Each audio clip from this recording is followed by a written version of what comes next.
സബിത അജയകുമാർ. എൻ്റെ വീട് അടൂരാണ്. ഞാൻ ഓൺലൈനായിട്ടാണ് ആദ്യമായി ഉടമ്പടി എടുത്തത്. ഞാൻ ഉടമ്പടി എടുത്തത് 2023 ജൂൺ 13 ഇങ്ങനെ ഇവിടെ വന്ന് സാക്ഷ്യം പറയാനായിട്ട് എന്നെ അനുഗ്രഹിച്ച എൻ്റെ അമ്മ മാതാവിനും ഈശോയ്ക്കും 1000 നന്ദി ഞാൻ ആദ്യം തന്നെ പറയുന്നു. ഞാനൊരു നോൺ ക്രിസ്ത്യനാണ്. അപ്പോൾ അതുകൊണ്ട് തന്നെ ഇങ്ങനത്തെ വിശ്വാസങ്ങളൊന്നും എനിക്ക് ജീവിതത്തിൽ മുമ്പുണ്ടായിരുന്നില്ല. ഞാൻ എൻ്റെ ഫ്രണ്ട്സിൻ്റെ കൂടെയൊക്കെ പ്രാർത്ഥിക്കാൻ കൂടുന്നുണ്ടായിരുന്നെങ്കിലും ഞാൻ ജീവിച്ചു വളർന്ന വിശ്വാസത്തിലാണ് ജീവിച്ചുകൊണ്ടിരുന്നത്. ഞാനൊരു നേഴ്സാണ്. കുവൈറ്റിലായിരുന്നു 2008 മുതൽ വർക്ക് ചെയ്തുകൊണ്ടിരുന്നത്, കുവൈറ്റ് MOH. എനിക്ക് ഹസ്ബൻഡ് 3 മക്കൾ. അതിൽ എൻ്റെ രണ്ടാമത്തെ മകൻ സ്പെഷ്യലി ഏബിൾഡ് ആയിട്ടുള്ളൊരു കുഞ്ഞാണ്. അതുകൊണ്ട് ഹസ്ബൻഡും മക്കളും 2014 നാട്ടിലേക്ക് തിരിച്ചുപോയി. ഞാൻ അവിടെ ഒറ്റയ്ക്ക് താമസിക്കുകയായിരുന്നു ഹോസ്റ്റലിൽ. അതുകൊണ്ട് എനിക്ക് അവരുടെ കൂടെ എൻ്റെ ഫാമിലിയായിട്ട് ജീവിക്കണം എന്നുള്ളത് എൻ്റെ ഒരു വലിയൊരു ആഗ്രഹമായിരുന്നു. പക്ഷേ പല സാഹചര്യങ്ങൾ കൊണ്ട് അത് സാധിച്ചില്ല. 2022 ഡിസംബറിൽ എൻ്റെ കുഞ്ഞ് ഒരു ന്യൂമോണിയ വന്ന് സീരിയസ് ആയിട്ട് ബിലീവേഴ്സ് ചർച്ച് എന്ന ഹോസ്പിറ്റൽ ICUവിൽ അഡ്മിറ്റായി. ആ സമയത്താണ് എല്ലാവരും എൻ്റെ കുഞ്ഞിന് വേണ്ടി പ്രാർത്ഥിച്ചിരുന്നു. അവന് രോഗസൗഖ്യത്തിന് വേണ്ടിയിട്ട് എല്ലാവരും പ്രാർത്ഥിച്ചിരുന്നു. അന്ന് ഒരുപാട് പേരെനിക്ക് മാതാവിൻ്റെ ഇവിടുത്തെ സാക്ഷ്യങ്ങളും പ്രാർത്ഥനകളും ഒക്കെ അയച്ചു തന്നിരുന്നെങ്കിലും ഞാൻ കാര്യമായിട്ട് പ്രാർത്ഥിച്ചിരുന്നില്ല എന്നുള്ളതാണ് സത്യം.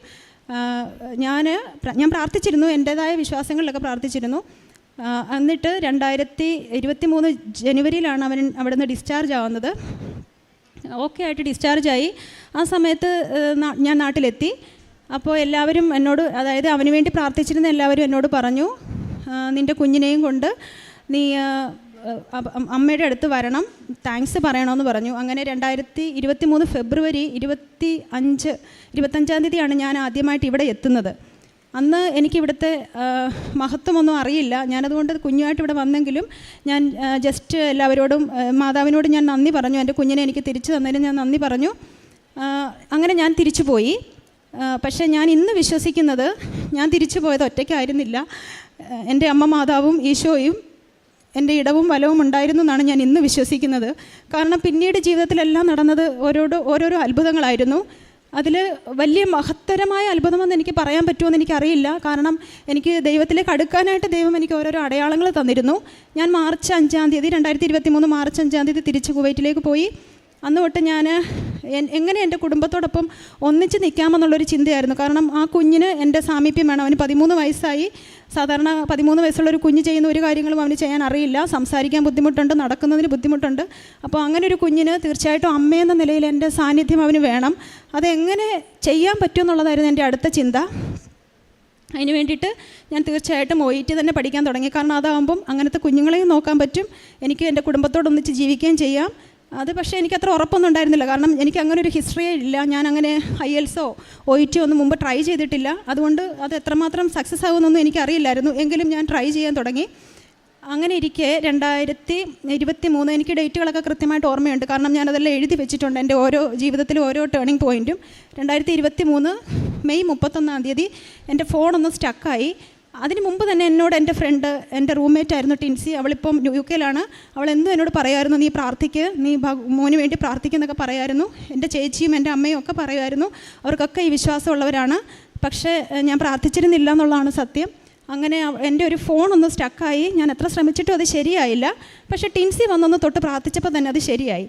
ഞാനപ്പം എനിക്ക് പെട്ടെന്നൊരു അതെന്നെ ഒന്ന് ക്ലിക്ക് ചെയ്തു. ഞാൻ ചോദിച്ചു, നീ എന്താ ചെയ്തതെന്ന് ചോദിച്ചപ്പോൾ അവൾ എന്നോട് പറഞ്ഞു, അവൾ മാതാവിനോട് പ്രാർത്ഥിച്ചിട്ടാണിത് ശരിയായെന്ന് പറഞ്ഞു. അപ്പോൾ എനിക്ക് പെട്ടെന്ന് എൻ്റെ മനസ്സിലേക്കൊരു ചേഞ്ച് വന്നു. അത്രയ്ക്ക് ചെറിയ കാര്യങ്ങൾ പോലും നോക്കി നടത്തുന്ന അമ്മ മാതാവിന് എൻ്റെ വലിയ വലിയ പ്രശ്നങ്ങളിൽ ഇടപെടാൻ പറ്റുമല്ലോ എന്ന് എനിക്കൊരു തോന്നലുണ്ടായി. അങ്ങനെ എനിക്കറിയത്തില്ല, ഞാൻ പോലും അറിയാതെ ഞാൻ ചേഞ്ച് ആകുകയായിരുന്നു. ഞാൻ അന്ന് തൊട്ട് ഞാൻ പ്രാർത്ഥിക്കാൻ തുടങ്ങി.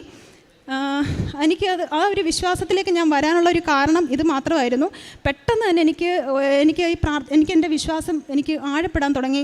ഞാൻ ഓരോ ദിവസവും എനിക്ക് പ്രാർത്ഥിക്കുന്ന സമയത്ത് എനിക്ക് എൻ്റെ മനസ്സിലുണ്ടായിരുന്ന എൻ്റെ സങ്കടങ്ങളും വിഷമങ്ങളും ഒക്കെ എനിക്ക് റിലീഫ് കിട്ടാൻ തുടങ്ങി. അങ്ങനെ ഞാൻ പിന്നീട് സാക്ഷ്യങ്ങൾ കേൾക്കാനും അച്ഛൻ്റെ ധ്യാനം കൂടാനും ഒക്കെ തുടങ്ങി. അങ്ങനെ എല്ലാ സാക്ഷ്യങ്ങളും എന്നെ അട്രാക്റ്റ് ചെയ്തു. അങ്ങനെ ഒരു സാക്ഷ്യം ഉണ്ടായിരുന്നു, ഒരു ശ്രീരഞ്ജിനി ഹരിദേവിൻ്റെ സാക്ഷ്യം. അതെന്നെ നന്നായിട്ട് അട്രാക്റ്റ് ചെയ്തു. കാരണം പുള്ളിക്കാരി നോൺ ക്രിസ്ത്യനാണ്. പക്ഷേ പുള്ളിക്കാരിയുടെ വിശ്വാസം എന്നെ അത്ഭുതപ്പെടുത്തി. അങ്ങനെ ഞാൻ എനിക്ക് തോന്നി ഉടമ്പടി എടുക്കണമെന്ന്.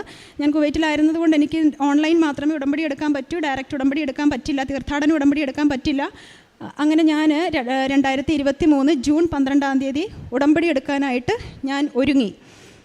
അതുപോലെ ശ്രീരഞ്ജിനി ചെയ്തതുപോലെയാണ് ഞാൻ ചെയ്തത്. ഞാൻ ഇതുവരെ ചെയ്ത എല്ലാ കാര്യങ്ങളും ഞാനൊരു പേപ്പറിൽ എഴുതി മാതാവിൻ്റെ മുമ്പിൽ സമർപ്പിച്ച് പ്രാർത്ഥിച്ച് ഞാൻ കത്തിച്ചു കളഞ്ഞു. അതെൻ്റെ കുമ്പസാരമായിട്ട് ഞാൻ വിചാരിക്കുന്നു.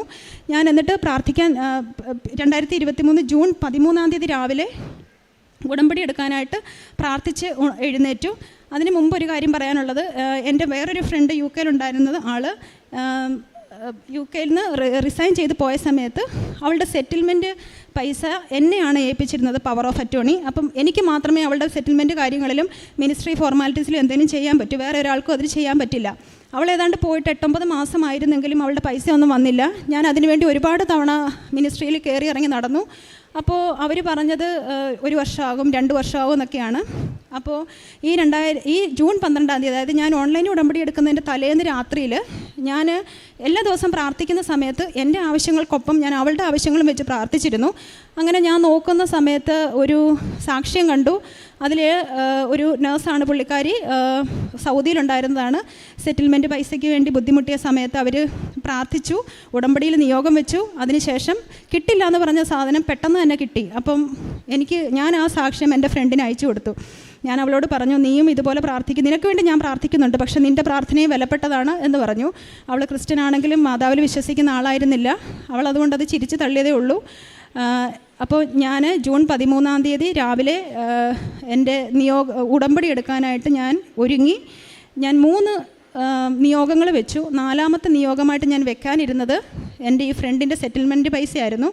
കാരണം എനിക്ക് അവിടെ നിന്ന് പോകണം. അപ്പോൾ എനിക്കതിൻ്റെ പുറകിന് നടക്കാൻ സമയമില്ല, എനിക്ക് പറ്റുന്നില്ല. അപ്പം എനിക്കത് വേറൊരാളെ ഏൽപ്പിക്കാനും പറ്റില്ല. അങ്ങനെ ഞാൻ ആ നിയോഗം എഴുതാനായിട്ട് തുടങ്ങുന്നതിന് മുമ്പ് തന്നെ ഓൺലൈൻ ഉടമ്പടി ഓൾറെഡി സബ്മിറ്റ് എന്ന് കാണിച്ചു, സബ്മിറ്റഡ് ആയിപ്പോയി. അപ്പോൾ എനിക്ക് വീണ്ടും നിയോഗങ്ങൾ എഴുതാനുണ്ട്, പക്ഷേ അത് സബ്മിറ്റഡ് എന്ന് കാണിച്ചു. അപ്പോൾ എനിക്കത് എഴുതാൻ പറ്റുന്നില്ല. എനിക്ക് ഭയങ്കര വിഷമമായി. ഞാൻ അന്ന് ഡ്യൂട്ടിക്കൊക്കെ പോയപ്പോഴും എനിക്ക് ഭയങ്കര വിഷമം ഉണ്ടായിരുന്നു. എനിക്കപ്പം മാതാവിന് ഞാനത് എടുക്കണ്ടെന്നായിരിക്കും തീരുമാനം എന്നൊക്കെ കരുതി വിഷമിച്ചു. അന്ന് ഞാൻ ഡ്യൂട്ടി കഴിഞ്ഞ് തിരിച്ചു വരാൻ നിൽക്കുമ്പോൾ എൻ്റെ ഫ്രണ്ട് എന്നെ വിളിച്ചിട്ട് പറഞ്ഞു, എടി എൻ്റെ സെറ്റിൽമെൻറ്റ് കിട്ടിയെന്ന്. അവൾ ഭയങ്കര കരഞ്ഞോണ്ടാണ് എന്നെ വിളിച്ചത്. എന്നിട്ട് പറഞ്ഞു, ആ പൈസ കിട്ടി, എൻ്റെ ഹസ്ബൻഡിനെ വിളിക്കുന്നതിനേക്കാളും മുമ്പേ ഞാൻ നിന്നെയാണ് വിളിച്ച് പറഞ്ഞത്, നിൻ്റെ പ്രാർത്ഥനയുടെ ശക്തി കൊണ്ടാണ് അത് കിട്ടിയെന്ന് പറഞ്ഞു. അപ്പോൾ എനിക്ക് ഭയങ്കര വിശ്വാസമായി. കാരണം ഞാൻ നിയോഗം വെക്കാനിരുന്ന ഒരു കാര്യം ഞാൻ വെക്കുന്നതിന് മുമ്പ് തന്നെ അമ്മ എനിക്ക് സാധിച്ചു തന്നു. അത് എൻ്റെ വിശ്വാസത്തെ വർദ്ധിപ്പിക്കാനുള്ളൊരു കാര്യമായിരുന്നു. അതിനുശേഷം പിന്നീട് ഞാൻ എൻ്റെ എക്സാമുകൾക്ക് വേണ്ടിയിട്ട് ഒരുങ്ങി. ഓരോ എക്സാമിന് പോകുന്നതിന് മുമ്പും ഞാൻ നന്നായിട്ട് പ്രാർത്ഥിച്ചിരുന്നു. ഓഗസ്റ്റ് 5 2023 ഓഗസ്റ്റ് 5 ആയിരുന്നു എൻ്റെ OET എക്സാം. എക്സാമിന് പോകുന്നതിന് മുമ്പ് എൻ്റെ മനസ്സിലേക്കൊരു ധൈര്യം ദൈവം തന്നിരുന്നു. മാതാവും ഈശോയും എൻ്റെ കൂടെ ഉണ്ടെന്നും എനിക്ക് പോകുന്ന വഴികളിലൊക്കെ അവരെൻ്റെ കൂടെ കാവലുണ്ടെന്നുമുള്ളൊരു ധൈര്യം എൻ്റെ മനസ്സിലേക്ക് അടിയുറച്ച് വിശ്വാസം ഉണ്ടാക്കിയിരുന്നു. അങ്ങനെ ഞാൻ എക്സാമിനായിട്ട് ഒരുങ്ങി രാവിലെ പ്രാർത്ഥിച്ച് ഞാൻ ബൈബിള് തുറന്ന് നോക്കുമ്പോൾ എനിക്ക് കിട്ടിയ വചനം സങ്കീർത്തനങ്ങളിലെയാണ്. മഹാസഭയിൽ അങ്ങയെ ഞാൻ പുകഴ്ത്തും, അങ്ങയുടെ ഭക്തരുടെ മുമ്പിൽ എൻ്റെ നേർച്ചകൾ ഞാൻ നിറവേറ്റുമെന്നായിരുന്നു.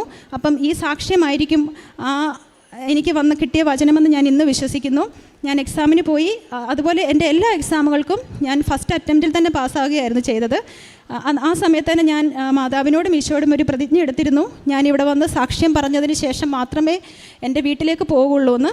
ഞാനതുപോലെ ഇന്നലെയാണ് UK നിന്ന് എത്തിയത്. ഞാൻ എൻ്റെ വീട്ടിൽ പോയില്ല, ഇവിടെ റൂം എടുത്ത് താമസിക്കുകയാണ്. ഇവിടെ വന്ന് സാക്ഷ്യം പറഞ്ഞ് തീർത്ഥാടന ഉടമ്പടി എടുത്തതിന് ശേഷം മാത്രമേ വീട്ടിൽ പോകുള്ളൂ എന്ന് ഞാൻ പ്രതിജ്ഞ ചെയ്തിട്ടുണ്ടായിരുന്നു. അതുപോലെ തന്നെയാണ് പിന്നെ ഞാൻ ആഗ്രഹിച്ച എല്ലാ കാര്യങ്ങളും എനിക്ക് ദൈവം അതാത് സമയത്ത് അതുപോലെ തന്നെ എനിക്ക് നടത്തി തന്നിട്ടുണ്ട്. അതുപോലെ എൻ്റെ ഒരു ഫ്രണ്ടിൻ്റെ അടുത്തേക്ക് പോകാനായിരുന്നു എനിക്കിഷ്ടം. പക്ഷേ ആ സമയത്ത് അവിടെ ഇൻ്റർവ്യൂ ഉണ്ടായിരുന്നില്ല, അത് നടന്നില്ല. പക്ഷേ അതും ഞാൻ വിചാരിക്കുന്നത് മാതാവിൻ്റെ ഇടപെടലാണ്. കാരണം എനിക്കിപ്പോൾ കിട്ടിയിരിക്കുന്നത് ഹോസ്പിറ്റലെന്ന് വെച്ച് കഴിഞ്ഞാൽ ഞാൻ വിചാരിച്ചതിനെക്കാട്ടിലും കൂടുതൽ സാലറി ഉള്ളൊരു ഹോസ്പിറ്റലിലേക്കാണ് എന്നെ ദൈവം സെലക്ട് ചെയ്തത്. അവിടെ ചെന്ന് കഴിഞ്ഞ് എനിക്ക് പരിചയമില്ലാത്തൊരു സ്ഥലമായിരുന്നു. വർഷങ്ങളായിട്ട് പരിചയമില്ലാത്ത എൻ്റെ ഒരു ഫ്രണ്ട് എന്നെ വിളിക്കുകയും അവളുടെ ചേട്ടൻ്റെ മോൾ അവിടെയുണ്ട്, നിനക്ക് എന്ത് സഹായം വേണമെങ്കിലും അവൾ ചെയ്തു തരുമെന്നും പറഞ്ഞ് നമ്പർ തന്നു. ആ കുട്ടി എനിക്ക് ഇന്നലെ ഇങ്ങോട്ട് പോരുന്നിടം വരെയും എല്ലാ കാര്യങ്ങളും കാര്യങ്ങൾക്കും എനിക്ക് അവൾ സപ്പോർട്ടായിട്ടുണ്ടായിരുന്നു. അതുപോലെ എൻ്റെ മോന് മൂത്താൾക്ക് 18 വയസ്സാകാൻ പോന്നു. അപ്പോൾ ഏജൻസികളെല്ലാവരും എന്നോട് പറഞ്ഞത് കുട്ടിക്ക് വിസ കിട്ടില്ല, ഫാമിലിയായിട്ട് പോകുമ്പോൾ എനിക്ക് മൂത്താളെയും കൊണ്ടുപോകണമല്ലോ, അപ്പോൾ വിസ കിട്ടില്ലെന്നാണ് പറഞ്ഞത്.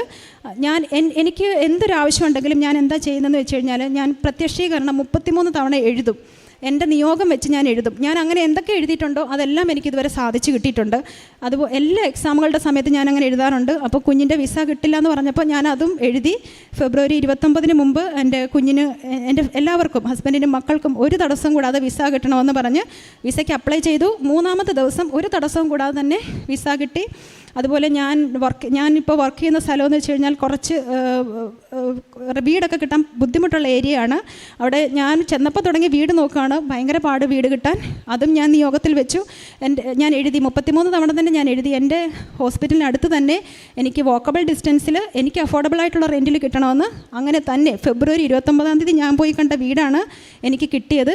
അതിൻ്റെ റെൻറ്റും എഗ്രിമെൻറ്റും എല്ലാം ചെയ്തതിന് ശേഷമാണ് ഞാൻ ഇങ്ങോട്ട് എത്തിയേക്കുന്നത്. അങ്ങനെ ജീവിതത്തിൽ എനിക്കറിയില്ല, ഞാൻ എന്ത് ചോദിച്ചിട്ടുണ്ടോ അതെല്ലാം അതാത് സമയത്ത് എനിക്ക് സാധിച്ചു തന്നിട്ടുണ്ട്. പിന്നെ ഞാൻ അവിടെ ഹോസ്പിറ്റൽ അക്കോമഡേഷൻ താമസിക്കുന്ന ഒരു കുട്ടി, ഫിലിപ്പിനോയാണ് അവൾ. അപ്പോൾ അവൾ കാത്തലിക്സ് ആണെങ്കിലും അവൾ ഒട്ടും റിലീജിയസ് അല്ലെന്നാണ് എന്നോട് പറഞ്ഞത്. അപ്പോൾ എൻ്റെ പ്രാർത്ഥനകളൊക്കെ കേൾക്കുമ്പോൾ എന്നോട് പറയും, ചേച്ചിക്ക് ഭയങ്കര വിശ്വാസമാണല്ലോ. ഞാൻ പറഞ്ഞു, അങ്ങനെ ഒരാളെയാണ് ഞാൻ വിളിക്കുന്നത് എന്ന് പറഞ്ഞു. അങ്ങനെ അവൾക്ക് ഇതുപോലെ വീടിൻ്റെ ബുദ്ധിമുട്ടുള്ളപ്പോൾ ഞാനൊരു ദിവസം ഒരു റോസരിയും ഒരു കാശുരൂപവും ഞാൻ അവൾക്ക് കൊടുത്തു. അപ്പോൾ അവൾ അതിനുശേഷം അവൾക്ക് വീടിൻ്റെ പ്രശ്നങ്ങളെല്ലാം ശരിയായി. അവൾക്കിപ്പോൾ ഭയങ്കര വിശ്വാസമായി. അവൾ എന്നോട് പറഞ്ഞു, ചേച്ചി തന്ന ഇതാണ് കൊണ്ട് ഞാൻ എപ്പോഴും കൊണ്ട് നടക്കുന്നത്, എനിക്ക് നല്ല വിശ്വാസമുണ്ട്, ഞാനിപ്പോൾ എന്നും പ്രാർത്ഥിക്കുന്നുണ്ടെന്ന് പറഞ്ഞു.